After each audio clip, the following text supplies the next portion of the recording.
is what? Yud. No. 7, Zion. Okay? What are we getting in Yom Kippur?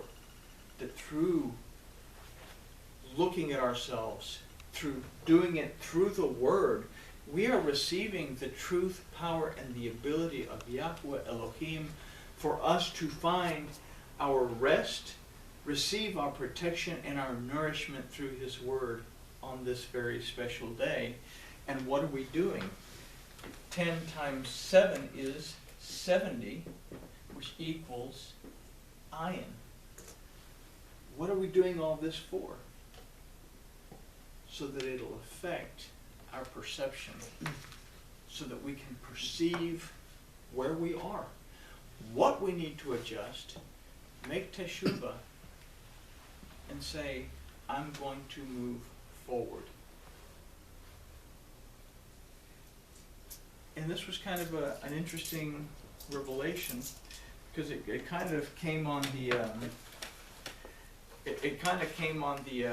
the heels of a phone call from Ed that he asked me about fasting specifically, and I figure, well, we're fixing to go into it, so why butcher a sacred cow now? We can do it at the end of Yom Kippur. But literally, it's talking about taking a look at ourselves, taking a 24-hour period, a condensed period of time, to really, really, really look at all this, to get a clear perception of where we're at. And is the truth, power, and the ability of my Elohim working in my life?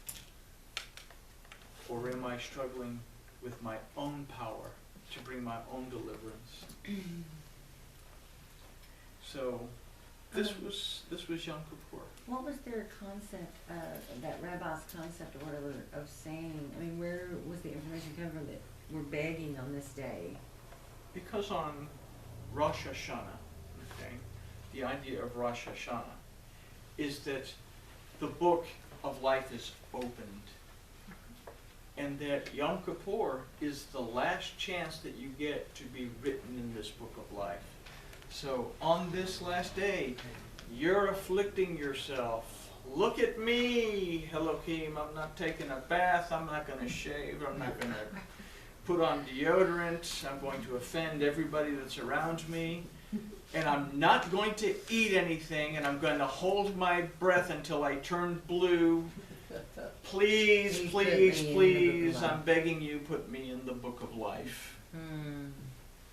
This is the concept that has developed.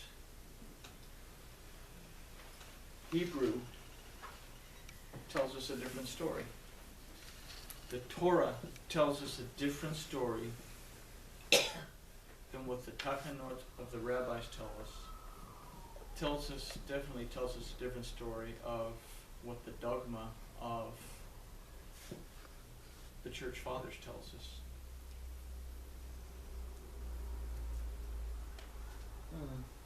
3.3 billion Christians, you say the majority don't even know that today exists.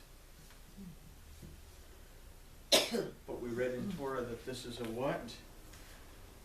It shall be unto you a Sabbath of solemn rest, and you shall humble your souls the 9th day of the month. From evening to evening you shall keep it.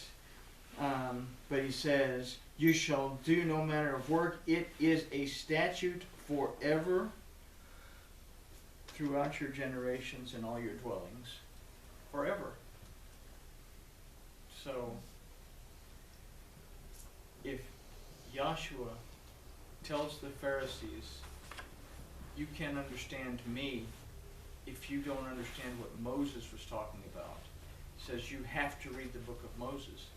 If he tells us in Matthew chapter 6 that until heaven and earth pass away, not a yod or the kots of a yod will pass away. And anybody who teaches that it has will be called least in the kingdom of heaven. He's saying it's not going to pass away, then forever is still in effect. And 3.3 billion people, roughly, don't even know it exists. And the 13 million people that do know that it exists are following a rabbinical takanot that doesn't tell us to pay attention to yourself.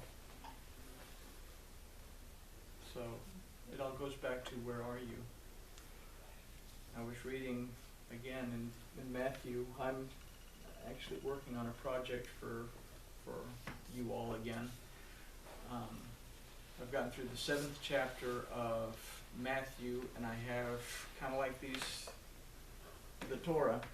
I have the Aramaic in Hebrew letters, and then I have the English underneath, and I'm using a variety of Aramaic sources to actually get the absolute best rendition of the Bezorah of Yahshua that we can get, and hopefully we'll be able to get those in an extremely large, heavy book form. He said By the end next of the year, year. yes, you said But- next year that he would like for us to have, if we got our Torah, and he would like for us to have the Gospels. But what I was Aramaic. reading, again, when we think about that he said, narrow is the door, and very few people find that door. There's a lot of people on the big road, but there's not that many people on the narrow road that leads to life. So the main thing about Yom Kippur, and we'll end it with this, the main thing about Yom Kippur isn't about fasting, and it's not about begging Elohim for forgiveness and begging him to put us in the book of life. That this day, 5 days before Sukkot, 5 days before we imagine ourselves entering again into Eden, we are to be busy and occupied through the Word, taking a look at where our spiritual condition is, to be able to answer the questions: what are my appetites, desires, passions, lusts? Do I have any dubious character traits? And that in answering these, to receive a breath of fresh air and be refreshed. That's Yom Kippur. Elohim loved us in such a way that he made not only that he sent Yahshua for us, but that he made a way for us to draw close to him through his feasts and festivals. So, that being said, any questions? We've achieved grooviness.